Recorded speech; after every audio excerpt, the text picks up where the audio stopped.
हे guys, welcome to the blog. हा माझा फर्स्ट ब्लॉग आहे आणि सर्वांना प्रभू श्री ख्रिस्ताच्या नावात सलाम. आजच्या ब्लॉगमध्ये मी तुम्हाला सर्वांना सांगणार आहे की कशा रीतीने आम्ही जेव्हा बारामतीला गेलो होतो प्रेयर मीटिंगसाठी, आमचा एक्सपिरियन्स काय होता, आम्ही कोणत्या गोष्टी फेस केल्या आणि कशा प्रकारे देवाने तर कार्य केले. हा एक पर्सनल प्रेयर मीटिंगचा ब्लॉग आहे. तर पुष्कळ लोकांना क्वेश्चन असणार, प्रश्न असणार की यामध्ये आमचा काय फायदा. तर येशूने जी शेवटची आज्ञा दिली होती शिष्यांना, ओके, मी तुमच्यासाठी एक थोडक्यात तुम्हाला मी माहिती म्हणून ते सांगू इच्छितो, सो दॅट तुम्हाला रिअलाइज होणार की तुम्ही हा ब्लॉग का बघितला पाहिजे. येशूने जी त्याच्या शिष्यांना शेवटची आज्ञा दिली होती ती अशी होती की मग त्याने त्यांना सांगितले की सर्व जगात जाऊन संपूर्ण सृष्टीला सुवार्तेची घोषणा करा. जो विश्वास धरितो व बाप्तिस्मा करीतो त्याचे तारण होईल. तर आपण आपल्या ब्लॉगला सुरुवात करूया. सर्वात अगोदर फर्स्ट डे जो आमचा ट्रॅव्हलिंगचा डे होतो तो आमचा कसा गेलो आपण त्याच्यावर बोलू. सो आम्हाला 6:30पर्यंत शहादेला पोहोचायचं होतं. त्यासाठी आम्ही 5:45ला सेलिमपूरमधून निघालो. Lambo drop on the tarmac, red eye flight with the God pack. Send my love to my got back to the layoff in the cockpit. You was way off, looking like the jump off. We ain't even jump off, stunt man trying to show off. Backflips for the takeoff. Now we running the wheel and now they looking at me like a big deal, cause they been watching. Yep, don't worry about the rap हा Christian rap आहे. So जसं आमचा target होता की आम्हाला 7 वाजता शहाद्याच्या रोडवर आम्हाला आमच्या जर्नीला आमची जर्नी स्टार्ट करायची होतं. तर एक्झॅक्ट 7 वाजता आम्ही शहाद्याच्या बाहेर निघालो होतो ब्रेकफास्ट वगैरे करून. टू बी ऑनेस्ट, जर थॉटबद्दल जर म्हणायला गेलो, आमच्या विचारांबद्दल जर म्हणायला गेलो तर खूप सारे मिक्स विचार होते की तिथं जायचं कसं. इथून आम्ही प्लॅन्स वेगळे केले होते, तिथं प्लॅन्स कशी आम्ही फोल्ड करू शकू, तिथले लोक कसे आहे, आम्हाला सपोर्ट भेटणार की नाही, आहारातनं व्यवस्थित होणार की नाही, अँड ऑल दॅट. जसं आम्ही धुळे क्रॉस केलं, धुळेच्या पुढे एक हॉटेल होतं चांगलं छान. तिथं आम्ही टी घेण्याचा प्लॅन केला सो दॅट अँड पुढची जी जर्नी होती त्याच्याबद्दल देखील आम्ही थोडं डिस्कशन केलं कसं आणि काय होणार. त्यानंतर जो नेक्स्ट स्टॉप होता तो नेक्स्ट स्टॉप आम्ही मनमाडला घेणार होतो. अँड मनमाडला तिथं आपले स्टीफन सर जे आहेत त्यांचे रिलेटिव्स राहतात. तर तिथं आमचं फूडचं अरेंजमेंट केलं होतं. तिथे आशिष सर म्हणून होते, त्यांचे रिलेटिव्स लागतात ते. तर त्यांच्या घरी आम्ही जे लंच केलं होतं. लंच केल्यानंतर सर्वांनी कोल्ड्रिंक्स घेतल्या, थम्सअप वगैरे. And as you know I don't take sugar, so मी माझं जे रेड बुल होतं शुगर फ्रीवालं ते मी सोबत कॅरी करत होतो. Can't believe this. जिमचा ब्लॉग आहे की prayer okay, back to the point. So थोडं पुढे गेल्यानंतर तिथं रेल्वे गेट बंद होतं. तर मी आपले जे स्टीफन सर होते त्यांना मी थोडक्यात विचारलं की उद्या तुम्ही वचनामध्ये काय सांगणार आहेत. अँड त्यांनी जास्त विचार न करता मला एक गोष्ट शेअर केली की उद्या जास्त यूथ राहणार आहे, बिकॉज तिथं कॉम्पिटिशन वगैरे पण होतं नेक्स्ट डे. तर त्यांनी मला सांगितलं की ते दाविदाबद्दल जास्त बोलणार आहेत. दाविदाचा जो प्रामाणिकपणा होता त्याच्याबद्दल ते बोलणार होते. आणि ही जी दाविदाची स्टोरी आहे बायबलमधली, त्याचा जो प्रामाणिकपणा आहे तो एका आजच्या जनरेशनला, नवीन पिढीला कशा प्रकारे ध्येय आणि प्रामाणिकपणा देऊ शकेल याच्याबद्दल त्यांनी मला सांगितलं की उद्या ते दाविदावर बोलणार आहे. दाविदाची जी जर्नी होती मेंढपाळापासून तर एका राजापणापर्यंत, ह्या सगळ्या गोष्टीबद्दल ते मला सांगत होते.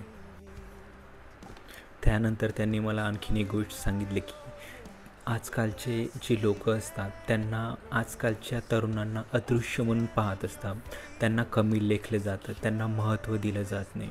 तर दाविदाच्या स्टोरीवरून ते त्याच्या चरित्रावरून असं पूर्ण तिथले जे तरुण लोक येणार होते, यंगस्टर न्यू जनरेशनचे लोक येणार होते, त्यांना एक जर त्यांनी प्रामाणिकपणे राहिलं, त्यांनी जर 100% दिलं, तिथं ज्यांना जे काही काम दिलं आहे त्या किंवा त्यांचं जे काही कौशल्य असणं त्या कौशल्यामध्ये त्यांनी जर 100% त्यांचं दिलं आणि प्रामाणिकपणे राहिलं तर कशा प्रकारे हा एक प्रामाणिकपणा त्यांना एका मोठ्या पदावर घेऊन जाईल याच्याबद्दल ते बोलणार आहे, असं त्यांनी मला आणखीन डिटेलमध्ये सांगितलं होतं. त्यांचं बोलणं जेव्हा संपलं तेव्हा मला नीतिसूत्रेमधले काही वचन आठवले जे शलोमोनाने लिहिले होते की माणसाचे दान त्याच्यासाठी जागा निर्माण करते आणि त्याला थोर लोकांसमोर आणते. इंग्लिशमध्ये एक मस्त आणि एक ब्युटिफुल वर्स आहे, a man's gift makes room for him and brings him before great man's. माझ्यासमोर माझे जेवढे पण गिफ्ट्स गॉडने मला दिलेले ते सगळे माझ्यासमोर येत होते. आणि मला तुम्हाला पण हेच सांगायचं आहे की तुमच्या लाईफमध्ये जे काही गॉडने तुम्हाला गिफ्ट्स दिलेले आहे ना, त्यांचा जस्ट तुम्ही वापर करत राहा. दावीद पण इथं तेच करत होता. त्याला हार्प वाजवता यायची, ओके, आणि ती हार्प तो शॉलच्या समोर वाजवत होता आणि बेस देत होता. आणि तो त्याचं बेस देत असतानाच गॉड त्याला कुठेतरी किंग बनवत असतं. आपल्या लाईफमध्ये जे काही हार्ड टाईम्स असतात, कठीण दिवस असतात, ते आपलं कॅरेक्टर बिल्ड करत असतात. सो फायनली 12 तासाची जर्नी केल्यानंतर आम्ही संध्याकाळी अराऊंड 7 वाजता चर्च ऑफ क्राइस्ट बारामतीला पोहोचलो. जसं आम्ही बारामतीला पोहोचल्यावर वरचे चर्च होतं. बिलीव्ह मी, चर्च खूप सुंदर होतं. त्याचं स्केल, त्याचं स्टाईल, त्याला जे काही डिटेलिंग वापरली होती प्रत्येक गोष्टीची, ते मटेरियल्स त्यांनी जे यूज केलं होतं, अँड प्रत्येक गोष्ट त्याची खरोखर खूप सुंदर होती. मला स्पेशली हे एंट्रन्स खूप आवडलं त्या चर्चचं. जसं आपण या साईडने चर्चमध्ये एंट्री केली, हा क्रॉस दिसतो आणि वरती ते वचन लिहिलेले आहेत. त्याच्यानंतर वरच्या साईडला देखील एक क्रॉस आहे, या दॅट वन. आणि हा जो दगड मी पाहिला ते पाहिल्यानंतर मला पेत्राची आठवण आली. आम्ही जसं बारामतीला गेलो ना, ॲक्च्युली तिथं गेल्याबरोबर आम्ही डायरेक्ट चर्चला गेलो. डायरेक्ट रूमवर वगैरे नाही गेलो, हॉटेल्सवर वगैरे नाही गेलो, कारण आम्हाला तिथे जाऊन पहिले उद्याचं जे सिंगिंग वगैरे होतं, स्पेशली कॅल्वरी संदेशसाठी अँड सरांसाठी त्यांना प्रॅक्टिस करायची होती. बट आमच्या अगोदर तिथं जे मंडळीचे सदस्य वगैरे होते त्यांची प्रॅक्टिस वगैरे चालू होती. सो आम्हाला थोडं वेट करावं लागलं तिथं. ॲक्च्युली थोडं जास्तच वेट करावं लागलं. सो आम्ही थोडं हंग्री पण होतो अँड टायर्ड पण होतो, बट स्टील आम्हाला प्रॅक्टिस करायची होती. सो आम्ही थोडा वेट करत होतो. त्याच्यानंतर डिनरसाठी आम्ही सर्वजण बाहेर गेलो. अँड जे डिश होती ते सगळे व्हेज होतं. त्यातले जे आयटम्स होते ॲक्च्युली मला त्यांचे नाव माहीत नाही अँड न्यू एक्सपिरियन्स होता ॲक्च्युली. बट आम्ही ऑलरेडी टायर्ड होतो, so we have to eat something. So आम्ही जे आयटम चांगले लागत होते ऑब्वियसली ते खाल्ले. And yes, that was pastor Joy आणि त्यांची मुलगी Jessica. I remember her. So next day आम्ही सर्वजण प्रेयर मीटिंगसाठी रेडी होऊन चर्चमध्ये आलो. चर्च पूर्ण एम्प्टी होतं आणि आम्ही लवकर आलो बिकॉज आम्हाला प्रॅक्टिस करायची होती. सरांना कॅलोरीला आणि संदेशला प्रॅक्टिस करायची होती. सो त्यांनी सगळं जे सेटअप होतं त्यांचं रेडी करून ठेवलं होतं सिंगिंगसाठी स्पेशली. अँड जे चर्च होतं त्यांनी त्याची सजावट खूप छान केली होती. त्याच्यानंतर त्यांनी स्टीफन सरांना स्टेजवर येण्यासाठी आमंत्रण दिलं आणि ते झाल्यानंतर कॅल्वरी अँड स्टीफन सरांनी एक ब्युटिफुल असं सॉन्ग म्हटलं, जे की मला स्पेशली खूप जास्त आवडलं होतं बिकॉज तिथली म्युझिक सिस्टम वगैरे खूप छान होतं. आणि कॅल्वरीचा आवाज बिलीव्ह मी, एक तिच्या व्हॉईसमध्ये एक पॅशन दिसत होतं, एक इमोशन दिसत होते. अँड तिथल्या लोकांनी देखील तिला खूप सारे कॉम्प्लिमेंट दिले बिकॉज कुठेतरी आय थिंक त्यांच्या सोलला देखील तिच्या व्हॉईसने टच केलं असेल. तुम्हाला जर ते सॉन्ग तिचं पूर्ण ऐकायचं असेल तर मी डिस्क्रिप्शनमध्ये लिंक टाकतो आहे, तुम्ही पूर्ण सॉन्ग ऐकू शकतात. त्याच्यानंतर आपल्या स्टीफन सरांचं त्यांनी स्वागत केलं. पहिले तर त्यांना बॅच लावण्यात आला. बॅच लावल्यानंतर त्यांना शॉल देऊन त्यांना सन्मानित करण्यात आलं. अँड आफ्टर दॅट त्यांना एक सुंदर असा बुके देऊन त्यांचं स्वागत करण्यात आलं. जसं स्वागताचा कार्यक्रम संपला त्यांनी जसं वचन द्यायला सुरुवात केली, he was on fire. Listen to this.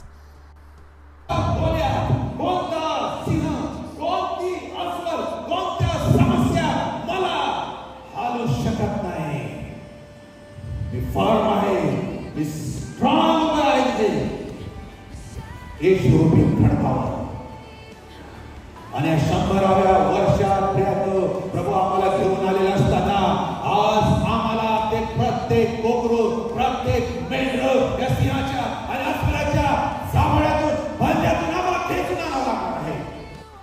To be honest त्या मंडळीचे तिथं 100 वर्ष पूर्ण झाले होते. बट सरांनी त्यांना समजवलं की ॲक्च्युअल 100 वर्ष किंवा 100 हा आकडा काय दर्शवितो? 100 हा आकडा हे दर्शवितो की प्रत्येक व्यक्तीसाठी प्रयत्न करणं हे खूप महत्त्वाचे आहे. जरी मंडळीमध्ये 99 लोक असतील, पण तो जो एक व्यक्ती आहे, येशू त्या एका व्यक्तीसाठी आला. येशू एका त्या पापी व्यक्तीसाठी आला आणि त्या पापी व्यक्तीला वाचवणं हेच आपलं काम आहे. यासाठीच येशू देखील आला. ही गोष्ट आपले पालक त्यांना समजवण्याचा प्रयत्न करत होते. आपला प्रभू येशू ख्रिस्त ह्याचे हृदय एक शोधणारे हृदय आहे.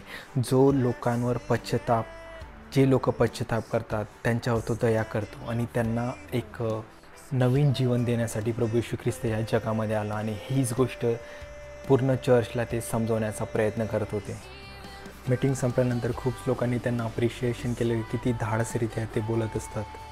त्यानंतर आम्ही फोटोशूटसाठी क्लॉक टावरजवळ गेलो, जे की खूप एक सुंदर जागा होती. त्यानंतर आम्ही नाईटला डिनरसाठी एका फॅमिलीजवळ तिथं गेलो. त्यांची साक्ष ऐकली.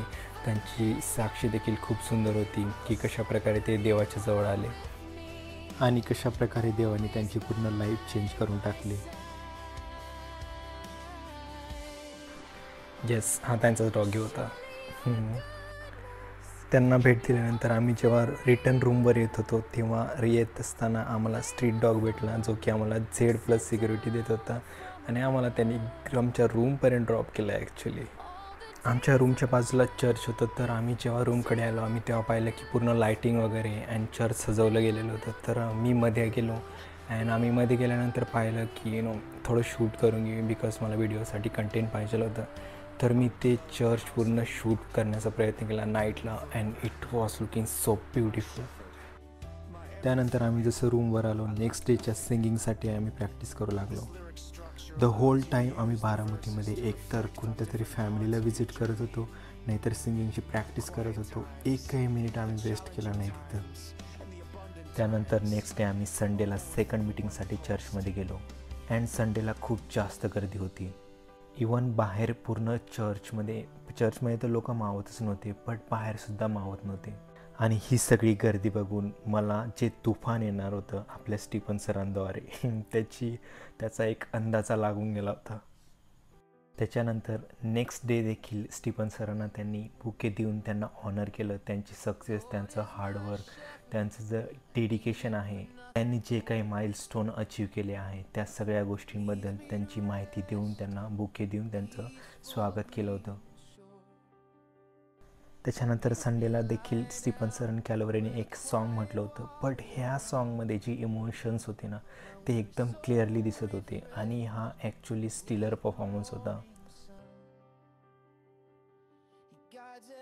लोकांच्या रिस्पॉन्सची जर मी गोष्ट करायला गेलो तर Calvary was actually putting a lot of soul behind those lyrics so people feel करत होते, लोकांना ते फील होत होतं ॲक्च्युअलमध्ये.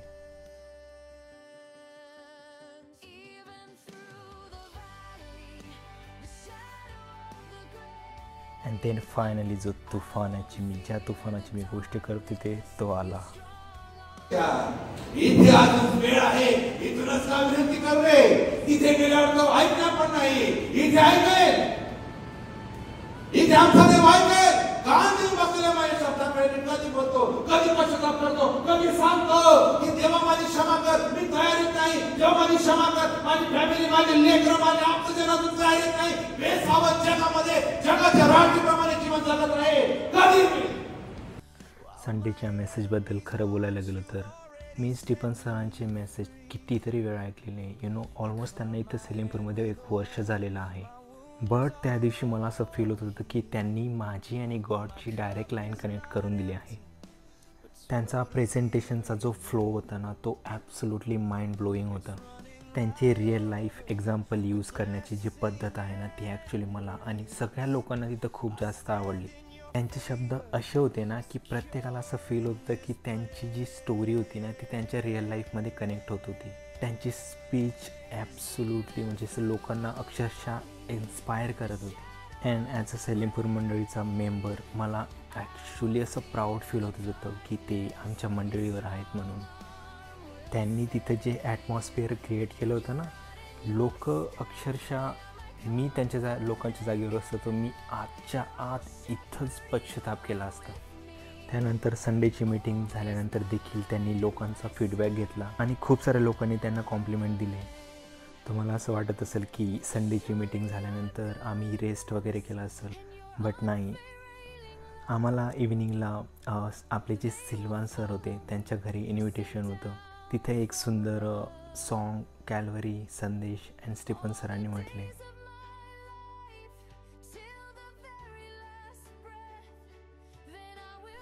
त्यानंतर तिथे देखील स्टीफन सरांनी एक सुंदरसा संदेश दिला आणि संदेश झाल्यानंतर आम्ही तिथंच त्यांच्या घरी डिनर केलं होतं. त्यानंतर आम्हाला रूमवर ड्रॉप करण्याच्या अगोदर ते आम्हाला बारामतीमध्ये एक सुंदर अशी लेक होती, तो एक ब्युटिफुल स्पॉट होता, तिथे ते आम्हाला फिरण्यासाठी येऊन गेले. अँड नेक्स्ट डे आम्ही आमच्या जर्नीला पुन्हा सुरुवात केली घरी येण्यासाठी. सकाळी आम्ही लवकरच 8 वाजता तिथून निघालो, सो दॅट आम्ही लवकरात लवकर दिवसाच्या टायमामध्येच घरी पोहोचू शकू. तिकडून येत असताना आम्हाला 2 स्टॉप घ्यायचे होते. पहिलं म्हणजे दौंडला आणि दुसरं म्हणजे मनमाडला. जेव्हा आम्ही दौंडला आलो तिथं आम्ही ॲशवूड मेमोरियल हॉस्पिटलला थांबलो होतो. आपले जे ब्रदर अभिदास होते त्यांनी तिथं इन्व्हिटेशन दिलं होतं स्टीफन सरांना भेट द्या म्हणून. स्टीफन सरांच्या राईट साईडला ब्रदर अभिदास आहे आणि लेफ्ट साईडला फिलेमोन पवार जे डॉक्टर आहे तिथं ॲशवूड हॉस्पिटलमध्ये. त्यानंतर आम्ही जे डॉक्टर फिलेमोन पवार होते त्यांच्या घरी गेलो आणि ज्या शालिनी फिलेमोन पवार होत्या त्यांच्या मिसेस त्यांना देखील भेटलो. जेव्हा रिटर्न येत होतो मी विचार नव्हता केला की माझा पूर्ण माइंडसेट चेंज होणार या ट्रिपमध्ये. मी फक्त एकच गोष्टीचा विचार करत होतो की मी कशा प्रकारे गॉडला अजून सर्व करू शकतो. त्यानंतर येताना आम्हाला मनमाडला पुन्हा एक वेळा स्टॉप घ्यायचा होता बिकॉज आम्ही लंच तिथेच करणार होतो. अँड आफ्टर लंच आम्ही जे मनमाडचं चर्च होतं ते एक्सप्लोअर करण्यासाठी जाणार होतो, कारण मी त्या चर्चबद्दल खूप जास्त ऐकलं होतं. आणि जसं मी त्या चर्चमध्ये गेलो तिथं जे डेकोरेशन केलेलं आहे ना, बिलीव्ह मी खूप छान होतं. प्रत्येक गोष्ट तिथं एक युनिक वेमध्ये ठेवली होती आणि त्या चर्चचं मोस्ट ऑफ द काम आशिष सरच सांभाळतात. हे आशिष सर आहेत. Beautiful isn't it. मला खूप सारे आयडिया येत होत्या आपल्या सेलिमपूर चर्चसाठी. अँड लेट्स होप की या क्रिसमसला आपण आपलं सेलिमपूर चर्च देखील काहीतरी युनिक गोष्टींनी भरून काढू. त्याच्यानंतर आम्ही जेव्हा रिटर्न येत होतो तेव्हा मी स्टीफन सरांना विचारलं की तिथला फीडबॅक कसा आहे, तुम्हाला काय वाटलं. तर त्यांनी मला एकच रिप्लाय दिला अँड तो असा होता की one who saves cannot stay in one place, he must always go around and preach and he cannot remain in his comfort zone. याचा अर्थ असा होतो की ज्यांना संदेश किंवा मदतीची गरज आहे अशा लोकांना शोधा, नवीन सीमा ओलांडून आणि नवीन आव्हानांना तोंड देत विविध ठिकाणी प्रवास करा आणि या जगाला एक बेटर प्लेस बनवण्याचा प्रयत्न करा. नाही समजलं अजून थोडं समजवू. त्याग करा, जोखीम घ्या, स्वतःच्या ज्या काही वैयक्तिक सोयी असतात त्या सोडा. आपल्या आयुष्यामध्ये जो काही शारीरिक त्रास येतो, आपल्यावर टीका होत असतात त्याचा सामना करा.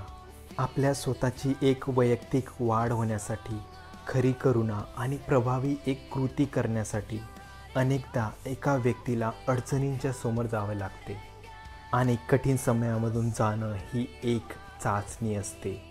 खूप साऱ्या गोष्टींचं आपल्याला समर्पण करावं लागते. त्याच्यानंतर मी कॅल्वरीला देखील तिच्या फीडबॅकबद्दल विचारलं की तिने कोणत्या गोष्टी तिथं बारामतीला एक्सपिरियन्स केल्या.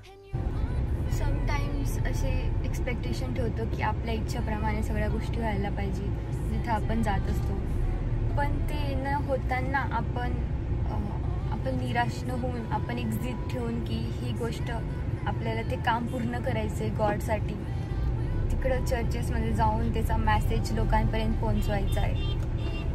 तर ही जिद पाहिजे आणि ती जिद मी शिकली की काही परिस्थिती आली तरी आपण गॉडसाठी कसं पीपलपर्यंत जाऊन मॅसेज पोहोचू शकतो. या पूर्ण बारामतीच्या ट्रीपमध्ये मी एक गोष्ट शिकलो, ती म्हणजे जेव्हा आपला जन्म होतो तेव्हा आपण आपल्या आईवडिलांसारखे दिसतो, बट जेव्हा आपला मृत्यू होतो तेव्हा आपण आपल्या आयुष्यामध्ये जे डिसिजन घेतले असतात त्याच्यासारखे दिसत असतो. Make sure you take the right decision. Make sure you choose Jesus.